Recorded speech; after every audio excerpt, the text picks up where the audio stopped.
The October air in Minneapolis was crisp that evening, carrying the smell of roasted peanuts and hot dogs from the concession stands at Roosevelt High School's gymnasium. The bleachers were packed with parents, students, and community members for what had become the most anticipated event of the fall season, the annual charity basketball game between local businesses and community leaders.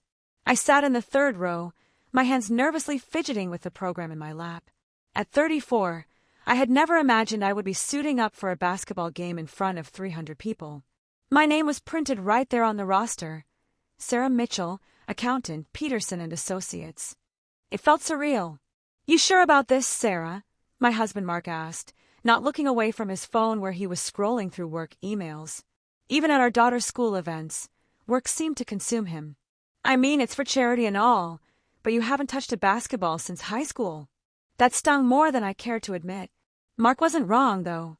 15 years had passed since I last played organized basketball at this very same gymnasium. Back then, I was Sarah Coleman, starting point guard for the Roosevelt Eagles. I had been good, really good. College scouts had even shown interest during my junior year. But life happened. A knee injury during senior year ended any dreams of a basketball scholarship. I went to community college instead, got my accounting degree, met Mark, had our daughter Emma, and settled into what everyone called a normal life. Basketball became a distant memory, something I occasionally watched on television while folding laundry. "Mom, you're going to be amazing." Emma's voice cut through my thoughts. At 15, she had inherited my height and, thankfully, her father's confidence. "I've been telling everyone at school that my mom is playing in the charity game." Emma's enthusiasm was infectious, but I could see the doubt in Mark's eyes. He had never really understood my athletic past. When we met 6 years after my playing days ended, I was already the quiet accountant who preferred spreadsheets to sports. He had fallen in love with that version of me, and I suppose I had too. Sarah Mitchell, reporting for duty. The voice belonged to Coach Rodriguez, a woman in her 50s who had volunteered to coach our team of community volunteers. Maria Rodriguez had been the assistant coach for the girls' varsity team for over 2 decades and had a reputation for getting the best out of unlikely players. I stood up, my legs feeling unsteady. "Coach Rodriguez, I'm not sure I'm ready for this." She looked me up and down with the practiced eye of someone who had evaluated thousands of players. "Sarah, I've heard stories about you from Coach Peterson. He still talks about that state tournament game where you scored 28 points with a sprained ankle." Mark looked up from his phone for the first time that evening. 28 points? You never mentioned that." "It was a long time ago," I said quietly, feeling heat rise in my cheeks. The truth was, I had stopped talking about my basketball achievements years ago. They seemed irrelevant to the life I had built as a wife, mother, and accountant. Coach Rodriguez handed me a jersey. Number 23, the same number I had worn in high school. "The game starts in 30 minutes. Locker room is down the hall. We have a quick team meeting in 15. As I held the jersey, memories flooded back. The weight of the fabric, the smell of the gymnasium, the sound of sneakers squeaking on the wooden floor. For a moment, I was 17 again, full of dreams and possibilities. "She'll never score," Mark said with a laugh, speaking to Jim Patterson, his golf buddy who was sitting behind us. "Sarah's more comfortable with calculators than basketballs these days." The words hit me like a physical blow. I turned to look at Mark, searching his face for any sign that he was joking. But he wasn't. He genuinely believed I would fail, and worse, he was sharing that belief with others. Emma grabbed my hand. "Mom, don't listen to him. You've got this." I squeezed her hand, drawing strength from her unwavering faith in me. "Thanks, sweetheart." The locker room was exactly as I remembered it. Gray metal lockers, inspirational posters on the walls, and the faint smell of disinfectant mixed with old sneakers. I changed into my basketball clothes, my hands shaking slightly as I laced up the sneakers I had bought specifically for this game. Looking in the mirror, I barely recognized myself. The accountant uniform of pressed slacks and conservative blouses was replaced by shorts and a jersey. My brown hair was pulled back in a ponytail for the first time in years. "All right, ladies, gather around." Coach Rodriguez called as our team assembled in the small meeting room adjacent to the locker room. There were 8 of us. 2 teachers, a nurse, a real estate agent, a bookstore owner, a police officer, and me. I know most of you are here because you were volunteered by well-meaning friends or guilt-tripped by your kids, she began with a knowing smile. But I want you to understand something. This isn't just about raising money for the school's athletic programs, though that's important. This is about showing this community that ordinary people can do extraordinary things. She looked directly at me. Sarah, I know you're nervous, but I also know you have more basketball talent in your little finger than most people have in their entire bodies. Trust yourself. Lisa Chun, one of the high school math teachers, raised her hand. Coach, I haven't played organized basketball since middle school. What if I embarrass myself? Lisa, the only way you can embarrass yourself is by not trying. These people came to see their neighbors, their friends, their community members step outside their comfort zones. They're not expecting perfection. They're hoping for effort. As we walked toward the gymnasium for warm-ups, I could hear the crowd getting louder. The opposing team, composed of local business owners and city council members, was already on the court taking practice shots. They looked confident, experienced. Sarah! A familiar voice called out. I turned to see Janet Morrison, my old high school teammate, waving from the stands. Janet had stayed in Minneapolis, married her high school sweetheart, and now worked as a physical therapist. We had kept in touch sporadically over the years. I waved back, feeling a mixture of joy and nervousness. Seeing Janet reminded me of who I used to be, the player I had once been. The gymnasium was fuller than I had expected. Emma was right. This had become a major community event. I spotted my coworkers from Peterson and associates, my neighbors, parents from Emma's school, and even some of my old high school classmates. During warm-ups, I could feel my muscle memory slowly returning. The ball felt natural in my hands, though my timing was off and my legs felt heavy. 15 years of desk work had taken their toll on my cardiovascular fitness. Looking good out there, Sarah. Coach Rodriguez called out. Remember, basketball is like riding a bicycle. Your body remembers even when your mind doubts. I attempted a jump shot from the free throw line. It clanged off the back rim, drawing a few sympathetic ohs from the crowd. I could see Mark shaking his head in the stands. Mom, you got this, Emma shouted, her voice cutting through the ambient noise of the crowd. The referee blew his whistle, signaling that it was time for player introductions. As each player was announced, they jogged to center court and waved to the crowd. The business owner's team went first, each player receiving polite applause. Then it was our turn. Starting at center, standing 6 feet tall, Roosevelt High School math teacher Lisa Chun. Lisa jogged out, looking terrified but determined. The crowd gave her an enthusiastic cheer. Starting at power forward, 5 feet 8 inches, 20-year veteran of the Minneapolis Police Department, Officer Jennifer Walsh. Officer Walsh, a woman in her 40s with graying hair and impressive arm muscles, jogged out with the confidence of someone accustomed to handling difficult situations. Starting at small forward, 5 feet 10 inches, from Peterson and Associates accounting firm, Sarah Mitchell. As my name was announced, I felt my heart rate spike. I jogged to center court, waving awkwardly at the crowd. The applause was warm and encouraging, but I could see the skeptical faces scattered throughout the stands. People who knew me only as the quiet accountant, wondering what I was doing on a basketball court. I caught Emma's eye in the stands. She was beaming with pride, giving me a thumbs up. Next to her, Mark was checking his phone again.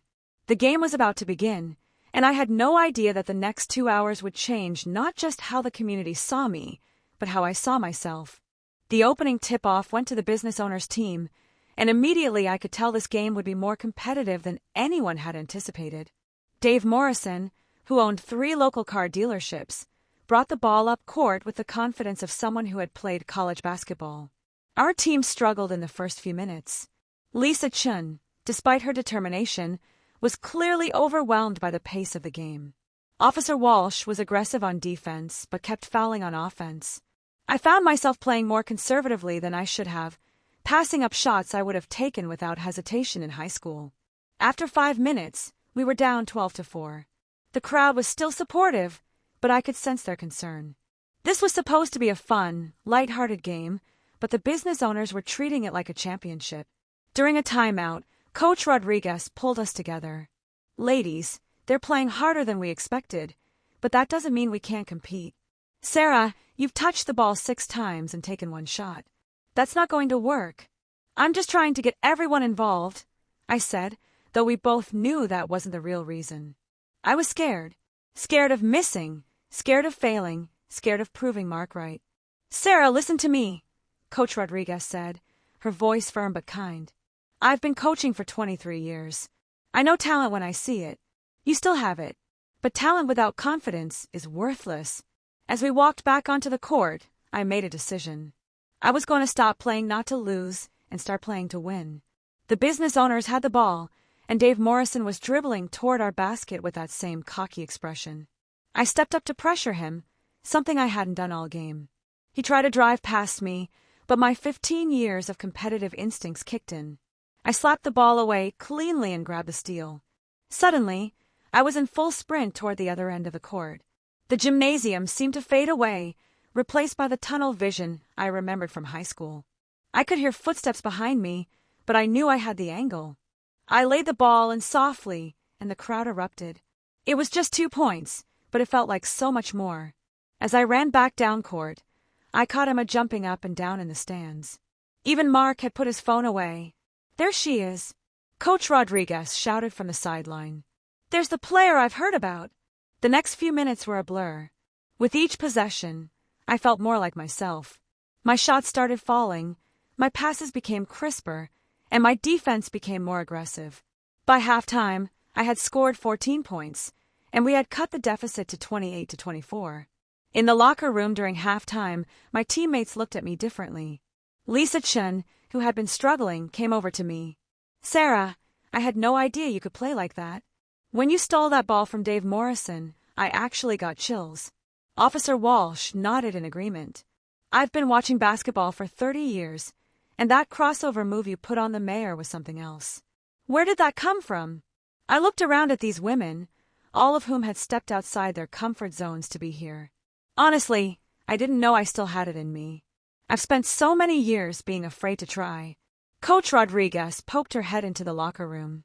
Sarah, there's someone who wants to meet you. Outside in the hallway stood a woman in her 60s with silver hair and kind eyes. She extended her hand to me. Sarah, I'm Margaret Peterson, Coach Peterson's wife. My husband coached you in high school, and he's been talking about you for 15 years. He wanted to be here tonight, but he's in the hospital recovering from surgery. How is he doing? I asked.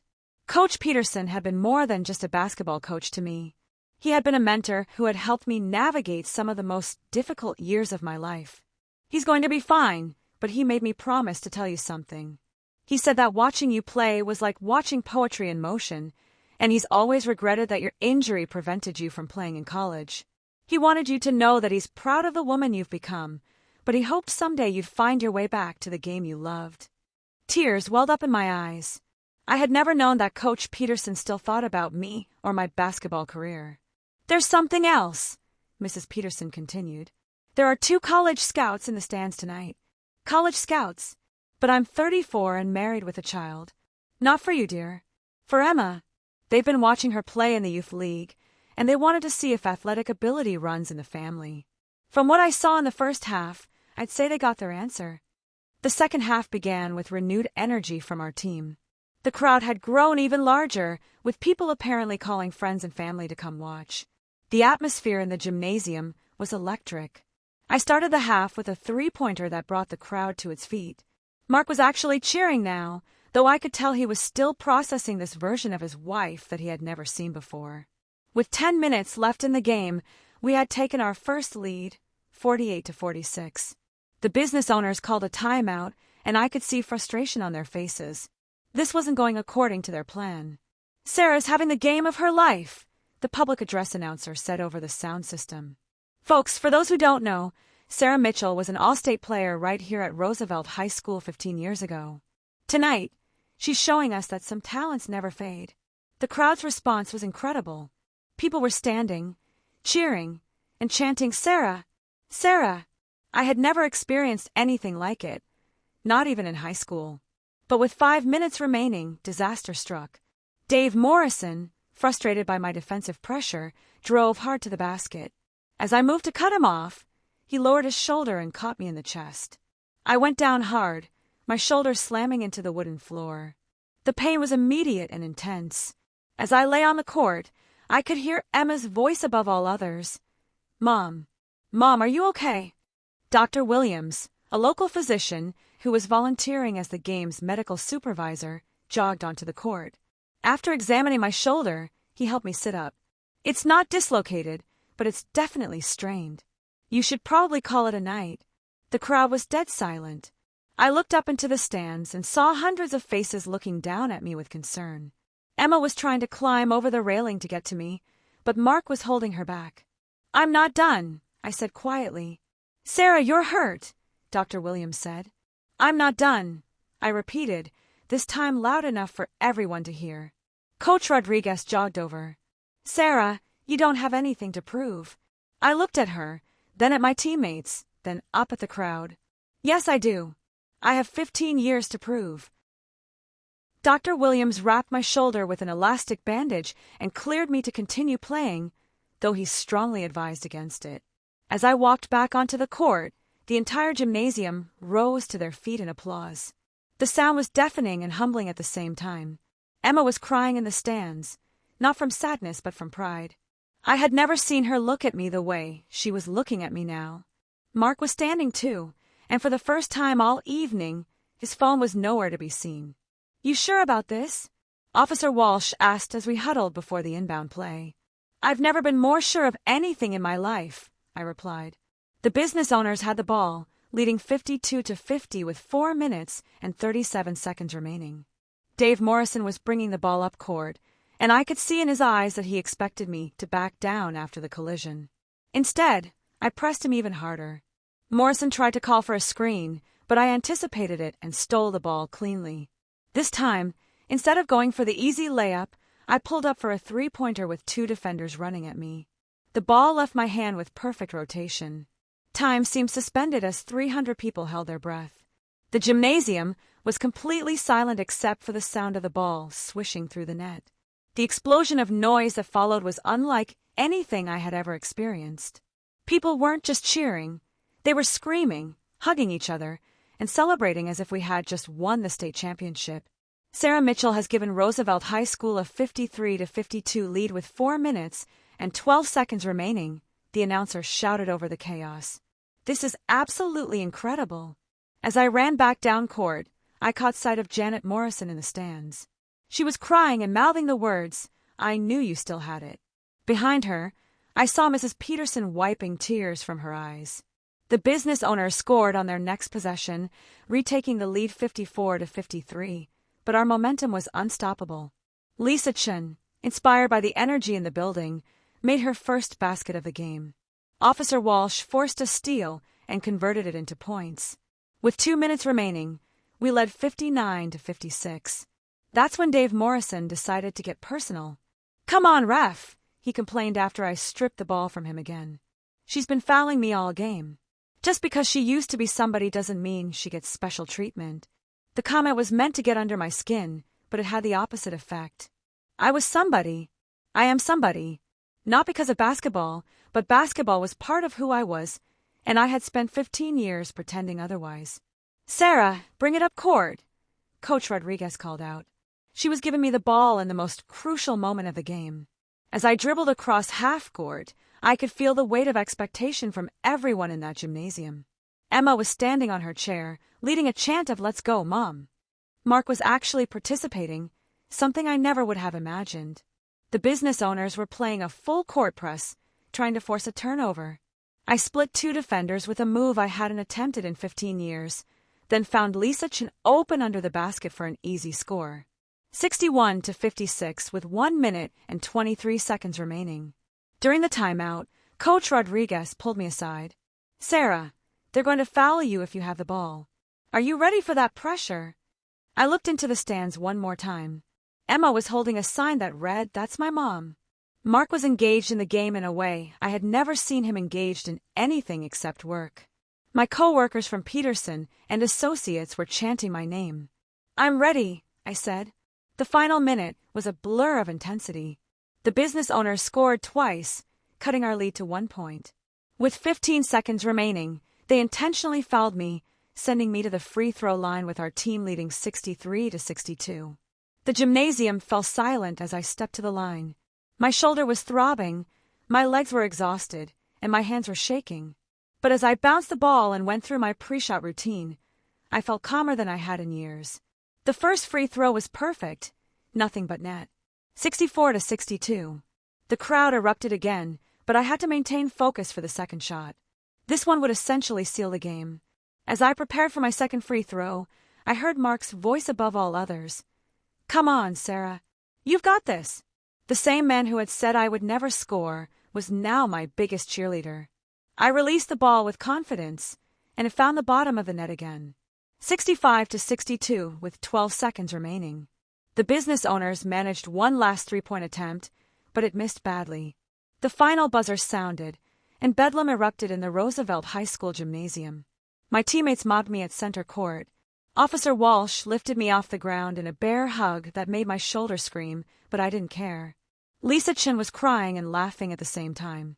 Coach Rodriguez had a smile that could have lit up the entire building. But the moment that mattered most came when Emma somehow made it past security and onto the court. She ran straight into my arms, and I held her as tightly as I could with my good arm. "Mom, that was the most amazing thing I've ever seen," she sobbed into my shoulder. "I can't believe how incredible you were."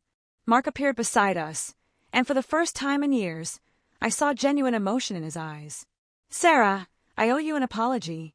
I had no idea. I mean, I knew you played in high school, but this," he gestured toward the celebrating crowd, "this was something special." "Mark, No, let me finish. I've been married to you for 8 years, and I realized tonight that I never really knew this part of you. I'm sorry for that, and I'm sorry for doubting you." The crowd was still cheering, but people were beginning to make their way onto the court to congratulate our team.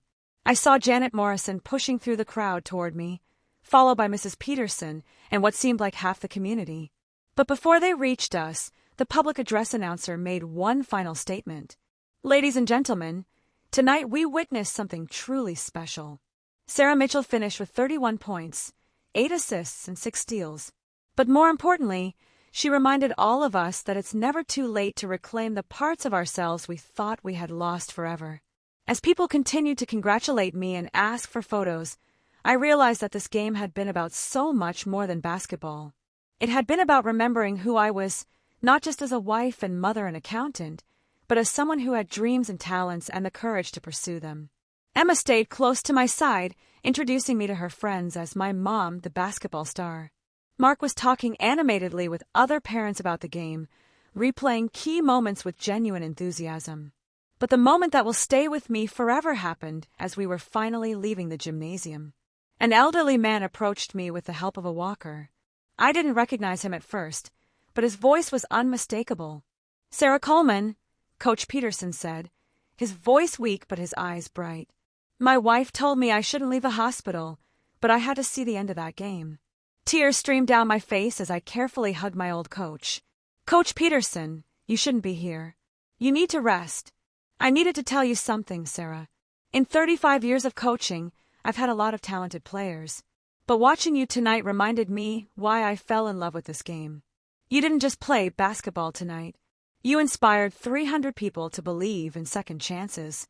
As we finally left the gymnasium that night, Emma walking between Mark and me, I felt something I hadn't felt in 15 years, complete. 3 weeks after the charity game, my life had changed in ways I never could have anticipated. The local newspaper ran a front-page story titled, "The Accountant Who Reminded Us All to Dream," and the accompanying photo showed me driving to the basket while the crowd stood in the background. But the real changes were more personal and profound. Emma had always been a good student, but since the game, she had thrown herself into basketball with a passion that reminded me of myself at her age. She had been practicing every day after school, and her coach mentioned that college scouts were already taking notice of her improved play. "Mom, I want to be as good as you were," she said one evening as we shot baskets in our driveway. "Coach Martinez says I have natural ability, but watching you play showed me what happens when you combine talent with determination. Emma, you're already better than I was at your age. And more importantly, you're learning something it took me 15 years to figure out. Don't let anyone else define what you're capable of." Mark had changed too, though in ways that were still evolving. He had taken time off work to attend Emma's next game, something he had never done before. He was asking me questions about my high school playing days, wanting to understand a part of my life he had never shown interest in. "Sarah, can I ask you something?" he said one evening as we were cleaning up after dinner. "Why did you stop talking about basketball? I mean, obviously you were incredible at it." I had been thinking about that question myself for weeks. I think I convinced myself that it wasn't important anymore. That it was just something I used to do, not something that was part of who I am. When my knee got hurt and the college opportunities disappeared, I felt like that chapter of my life was over. But it wasn't over. No, it wasn't. I just chose to close the book. The changes weren't limited to my family. At Peterson and Associates, my coworkers treated me differently. Not in a bad way, but with a new kind of respect. They had seen a side of me that revealed strength and competitiveness they never knew existed. "Sarah, I have a proposition for you," my boss, Richard Peterson, said during our monthly staff meeting. "I've been thinking about expanding our client services to include financial planning for young athletes. Would you be interested in heading up that division?" It was an opportunity one never would have been offered before the game, and I knew it was directly related to the credibility I had gained in the community that night. But perhaps the most meaningful change came from an unexpected source. Coach Rodriguez called me on a Tuesday evening in November. "Sarah, I have a favor to ask. I'm starting a women's recreational basketball league for the community, and I need someone to help coach one of the teams. The league is for women who want to get back into basketball or try it for the first time. Maria, I don't know anything about coaching. Sarah, you taught an entire community something about perseverance and self-belief in 2 hours. I think you know more about coaching than you realize."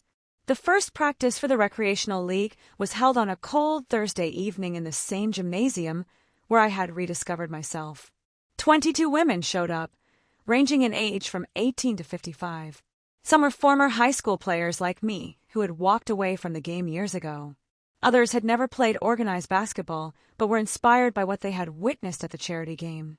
"Ladies, let me introduce your assistant coach, Sarah Mitchell," Maria announced to the group. "Most of you were in the gymnasium 3 weeks ago when she showed us what's possible when we stop limiting ourselves." As I looked at these women, all of whom had decided to step outside their comfort zones, I realized that the charity game had created something much bigger than one night of basketball.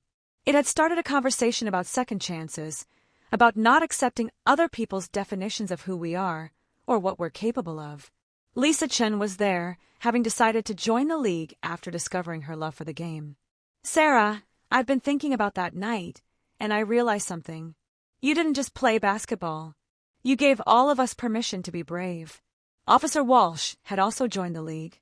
"My daughter is 16, and she's been talking about trying out for the high school team. Before the charity game, I would have told her to be realistic about her chances. Now I'm going to tell her to work hard and see what happens." As the weeks went by, the league grew. Women brought their friends, their sisters, their daughters. The gymnasium that had once housed my high school dreams became the place where dozens of women were creating new dreams. Emma started coming to practices, helping with drills and encouraging the newer players. Watching her interact with these women, I realized she was learning lessons about leadership and community that no textbook could teach. "Mom, Mrs. Anderson told me that watching you play made her realize she wanted to go back to college and finish her nursing degree," Emma said as we drove home from practice one evening. "She's 43 years old, and she's starting classes next semester." That's when I understood the true impact of that October evening. It wasn't about basketball. It was about the power of authenticity, of showing up as your complete self instead of hiding behind the roles others expect you to play. 6 months after the charity game, Roosevelt High School held their annual athletic banquet. Coach Peterson, now fully recovered from his surgery, asked me to be the keynote speaker. Standing at the podium in the same cafeteria where I had eaten lunch as a student, I looked out at an audience of current athletes, parents, and community members. 6 months ago, if someone had told me I would be standing here talking about courage and perseverance, I would have laughed. I thought courage was something other people had, something I had lost along with my basketball dreams. But I learned something important that night in October. Courage isn't the absence of fear. Courage is deciding that something else is more important than fear. For me, that something else was showing my daughter that her mother doesn't give up, that the women in her family don't let other people tell them what they can't do. Every person in this room has something they've walked away from, some dream they've decided is impractical or impossible. I'm not saying everyone should return to their high school sports, but I am saying that the qualities that made you good at those things, the parts of your character that you might have forgotten, those are still there. The night I scored 31 points wasn't about basketball. It was about remembering that I am someone who doesn't quit, someone who rises to challenges, someone who performs better when the stakes are higher. Those qualities didn't disappear when I stopped playing basketball. I just stopped accessing them. So my challenge to you, especially the young people in this room, is this: don't compartmentalize your strength. Don't decide that the things you're good at only apply in certain situations. The confidence you show on the athletic field, take it into the classroom. The teamwork you display in games, bring it into your relationships. The perseverance you show in training, apply it to every challenge you face. And to the parents and community members here tonight, your children are watching how you respond to challenges, how you handle doubt, how you treat your own dreams. They're learning from your example whether it's acceptable to give up on yourself. 300 people stood up and cheered that night, not because I made some shots, but because they recognized something universal: the power of refusing to accept limitations, especially the ones we place on ourselves. As I concluded my speech, the audience rose to their feet in applause. But the moment that meant the most to me was seeing Emma in the front row, tears of pride in her eyes, wearing a t-shirt that read, "I am my mother's daughter." After the banquet, as Mark and I drove home with Emma asleep in the back seat, he reached over and took my hand. "Sarah, I need to tell you something. That night changed me too. Not just how I see you, but how I see myself. I realize I've been playing it safe for so long that I forgot what it feels like to take risks, to really try for something." "What do you mean?" "I've been thinking about starting my own consulting firm. It's something I've dreamed about for years, but I always found excuses not to try. Watching you that night, seeing you overcome your fear and succeed, it made me realize that I've been letting fear make my decisions." 6 months later, Mark left his corporate job and started Mitchell Consulting. Emma made the varsity basketball team as a sophomore and was already receiving letters from college coaches. The Women's Recreational League had grown to 6 teams and was featured in Sports Illustrated as an example of how community athletics could transform lives. As for me, I was promoted to partner at Peterson and Associates, launched the Athlete Financial Services Division, and was elected to the school board. But most importantly, I had reclaimed the part of myself that I had thought was lost forever. The charity game had lasted 2 hours. The changes it created have lasted a lifetime. On the 1-year anniversary of the game, Roosevelt High School retired my jersey number. As I stood at center court with Emma and Mark beside me, looking up at number 23 hanging in the rafters, I thought about the woman I had been a year ago. She had been afraid to try, afraid to fail, afraid to be seen. She had accepted other people's definitions of who she was and what she was capable of. But that woman had also been brave enough to step onto a basketball court in front of 300 people, even when her husband said she'd never score. Sometimes the most courageous thing you can do is remember who you used to be before the world taught you to play small. Sometimes the most powerful moment in your life happens when you decide to stop being the person everyone expects you to be and start being the person you were meant to be. And sometimes, all it takes is one night, one game, one moment of refusing to accept limitations, to change everything. As the crowd dispersed that evening, and we walked toward the parking lot, Emma took my hand. "Mom, what are you going to do for your next challenge?" I looked at my daughter, this amazing young woman who had learned that limitations are often just suggestions, and smiled. "I don't know yet, sweetheart, but I'm not afraid to find out.